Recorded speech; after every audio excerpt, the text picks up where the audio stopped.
penghargaan. Dalam perkara ini, kami ingin memanjatkan kesyukuran kepada Allah Subhanahu Wa Taala dan jutaan terima kasih kepada selaku pensyarah subjek etika dan peradaban UTC 1012 iaitu Puan Adibah, serta kepada kedua bapa kami, rakan-rakan dan setiap individu yang membantu kami menyempurnakan kajian ini sama ada secara langsung ataupun tidak langsung, iaitu pengenalan terhadap kajian kami iaitu implikasi obses suplemen terhadap kesihatan individu. Ini merupakan satu bentuk makanan tambahan, ya. Ada yang berbentuk pil, ada yang berbentuk tablet, ada yang berbentuk serbuk, cecair, kapsul dan macam-macam lagi lah. Apakah implikasi terhadap pengambilan suplemen terutamanya tanpa preskripsi daripada pengamal perubatan? Dengan ini timbullah perkara seterusnya iaitu objektif kajian. Objektif kajian yang pertama adalah untuk mengenal pasti tahap kesedaran masyarakat terhadap pengambilan suplemen. Seterusnya mengkaji faktor-faktor pengambilan suplemen dan mengenal pasti sumber utama pengguna sebelum mengambil suplemen. Itu lokasi kajian. Memandangkan situasi COVID-19 di Malaysia ni masih belum pulih, jadi lokasi kajian kami adalah bebas mengikut kedudukan semasa responden dan pengkaji sendiri. Skop kajian, di mana target responden merupakan warga Malaysia, lelaki ataupun perempuan yang terdiri daripada peringkat umur 12 tahun sehingga ke atas, dan status sosial responden sama ada pelajar, pekerja ataupun tidak bekerja. Telah tular di media sosial tentang tweet seorang pakar perubatan yang menyatakan bahawa suplemen boleh menyebabkan kerosakan hati dan juga buah pinggang. Hal ini telah mendapat respon daripada pakar perubatan lain yang menafikan pernyataan tersebut dengan menyatakan hanya dengan dos yang berlebihan boleh menyebabkan kesan suplemen tersebut. Hal ini telah menyebabkan masyarakat terbagi kepada dua kumpulan iaitu pro-suplemen dan juga anti-suplemen. Sebenarnya kedua-dua tweet ini adalah benar, tetapi mungkin apa yang membingungkan masyarakat adalah tidak menyatakan jenis dan juga dos suplemen tersebut. Terdapat 5 kategori suplemen iaitu pertama berasaskan vitamin dan juga mineral seperti vitamin E, C dan juga kalsium. Yang kedua suplemen khas seperti omega 3. Yang ketiga adalah berasaskan herba dan juga tumbuhan seperti green tea. Yang keempat adalah pemakanan sukan dan yang terakhir sekali adalah suplemen untuk kecantikan seperti kolagen. Di samping itu, terdapat juga suplemen yang berasaskan makanan sunnah seperti zaitun, habatus sauda dan juga kurma. Tetapi, bukankah lebih baik sekiranya kita mengambil makanan sunnah ini dalam keadaan asal, kerana apabila makanan sunnah telah ditukarkan kepada suplemen, secara tidak langsung ia akan mengubah komposisi nutrien dalam makanan sunnah tersebut kerana telah ditambah pewarna, perasa dan juga sebagainya. Kesimpulannya, kita hendaklah mendapatkan nasihat dan persiapan daripada doktor apabila hendak mengambil suplemen, kerana sebenarnya tubuh badan kita sudah mampu menghasilkan nutrien yang diperlukan apabila kita mengamalkan pemakanan dan juga diet yang seimbang. Kajian literatur 3 diambil daripada Keratan Akhbar Harian Metro 2019 di bawah tajuk Kian ramai rosak buah pinggang. Di Malaysia, menurut fakta, sekurang-kurangnya 10 orang rakyat Malaysia akan didiagnos dengan penyakit buah pinggang yang kronik ataupun memerlukan rawatan dialisis. Faktor yang membawa kepada penyakit buah pinggang ialah diabetes, darah tinggi dan juga merokok. Namun, pada masa kini, terdapat juga faktor lain yang menyumbang kepada penyakit buah pinggang. Antaranya ialah pengambilan suplemen tanpa preskripsi doktor terlebih dahulu. Bagaimana suplemen ini boleh membawa kepada penyakit buah pinggang? Hal ini kerana suplemen mempunyai bahan kimia seperti raksa yang akan membantu mempercepatkan pemutihan wajah, pengawet makanan dan juga mengandungi perasa tiruan. Kajian literatur 4 diambil juga daripada Keratan Akhbar Harian Metro tetapi pada tahun 2014 yang bertajuk Suplemen Penting untuk Kesihatan. Menurut Dr. Norman, suplemen adalah makanan tambahan yang perlu diambil setiap hari menurut preskripsi doktor bagi mengekalkan kesihatan tubuh badan yang baik. Hal ini kerana makanan harian pada masa kini tidak dapat menampung vitamin, zat besi, mineral dan juga antioksida yang diperlukan oleh tubuh badan kita. Mengapa ini terjadi? Hal ini kerana makanan harian kita pada masa kini banyak mengandungi karbohidrat, lemak tepu, lemak trans dan juga gula. Diikuti dengan perkembangan industri makanan ringan yang semakin pesat di Malaysia. Bagaimana suplemen dapat membantu untuk mengekalkan kesihatan tubuh badan yang baik?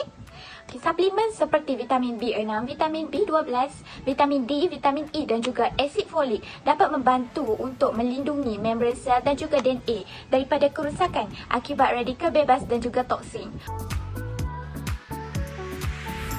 Seterusnya ialah metodologi kajian kaedah literatur. Metodologi kajian adalah cara pengkaji memperoleh maklumat. Jadi, metodologi kajian kaedah literatur ialah pengkaji memperoleh maklumat tentang suplemen ini melalui kaedah pembacaan. Contohnya akhbar, jurnal, artikel dan sumber-sumber internet yang lain. Metodologi kajian seterusnya adalah melalui proses soal selidik ataupun dikenali sebagai Google Form. Pada mulanya kami merancang untuk melakukan soal selidik secara bersemuka. Namun begitu disebabkan beberapa kekangan seperti wabak COVID-19, kami memilih untuk menyebarkan borang soal selidik secara atas salian.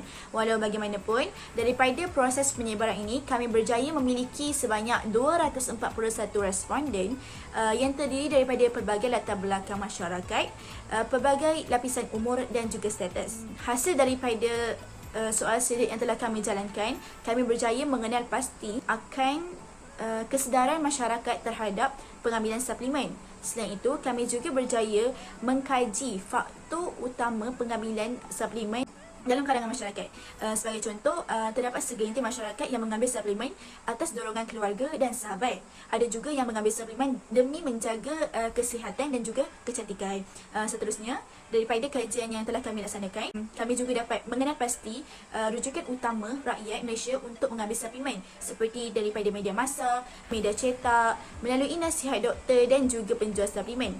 Oleh itu, sudah jelas bahawa kaedah soal selidik dapat membantu kami menjalankan kajian dengan sempurna kerana ia dapat menjawab segala objektif kajian, terutamanya dapat merungkai akan kesedaran masyarakat terhadap pengambilan suplemen.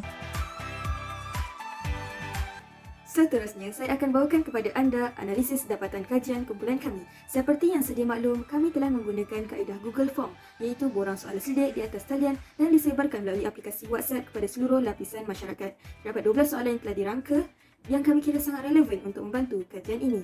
Seramai 241 responden yang telah kami terima dalam masa seminggu. Berikut adalah data yang telah dikumpulkan berdasarkan soalan-soalan yang kami sertakan. Berdasarkan data yang telah diperoleh, kita dapat lihat di sini bahawa sebilangan besar daripada responden adalah wanita. Bukan itu sahaja, majoriti daripada mereka adalah berstatus pelajar. Jika dianalisis, hampir separuh daripada responden pernah mengambil suplemen, iaitu sebanyak 41.5% dan sebanyak 19.9% daripada keseluruhan responden berhasrat untuk mengambil suplemen. Jika dilihat, faktor-faktor kebanyakan responden mengambil suplemen adalah meluas. Antara yang utamanya adalah untuk menjaga kesihatan, iaitu sebanyak 55%. Selain itu, faktor kedua tertinggi adalah untuk menambah kecantikan, iaitu dengan 27.5%. Selain daripada itu, terdapat sebahagian kecil daripada responden yang mengambil suplemen atas preskripsi doktor untuk kecerdasan minda, supaya kitaran head teratur, dan ada yang mengambilnya untuk meningkatkan imunitas badan disebabkan penyakit anemia. Data daripada kaji selidik juga mendapati bahawa pengaruh dan rujukan utama mereka mengambil suplemen selain daripada doktor adalah kerana jumlah review dan testimoni yang tinggi dengan peratusan 53.1% dan seterusnya daripada para penjual produk itu sendiri dengan 27.8% serta suplemen yang lebih meluas dijual di internet dengan 50.6%.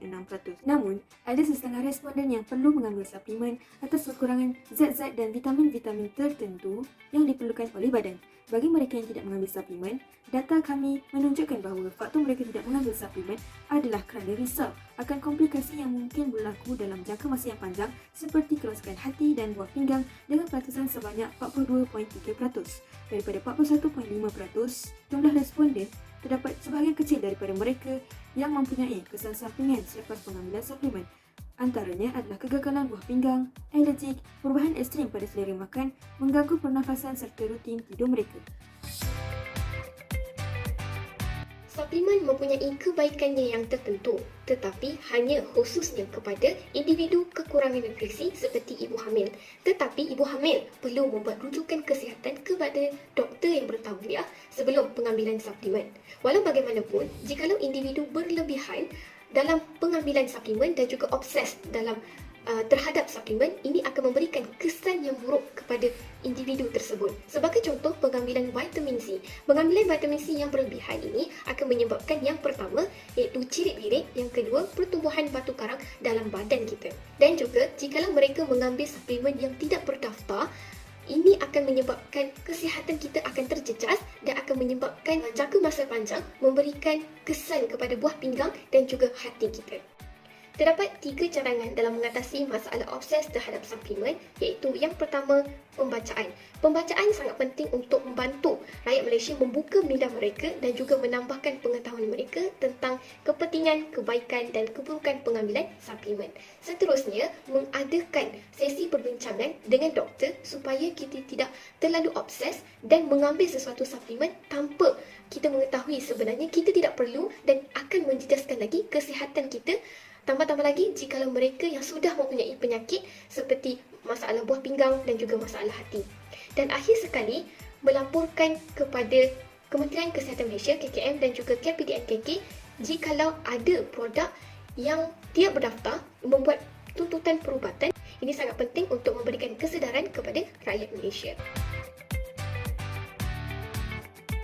Pada akhir kajian ini, kami dapat menyimpulkan bahawa kebanyakan masyarakat Malaysia pada era kini sedar akan kewujudan dan kelebihan suplemen terhadap diri mereka. Namun begitu, terdapat sekelompok masyarakat yang tidak cakna dan kurang peka akan kesan sampingan yang bakal menimpa mereka sekiranya mereka mengambil suplemen secara berlebihan dan mengambil suplemen tanpa mengikut garis panduan yang betul.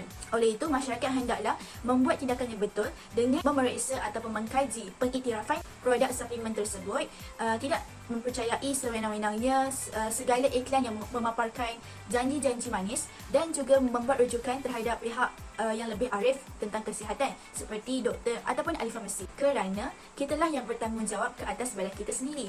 Tepuk dada, tanya saudara.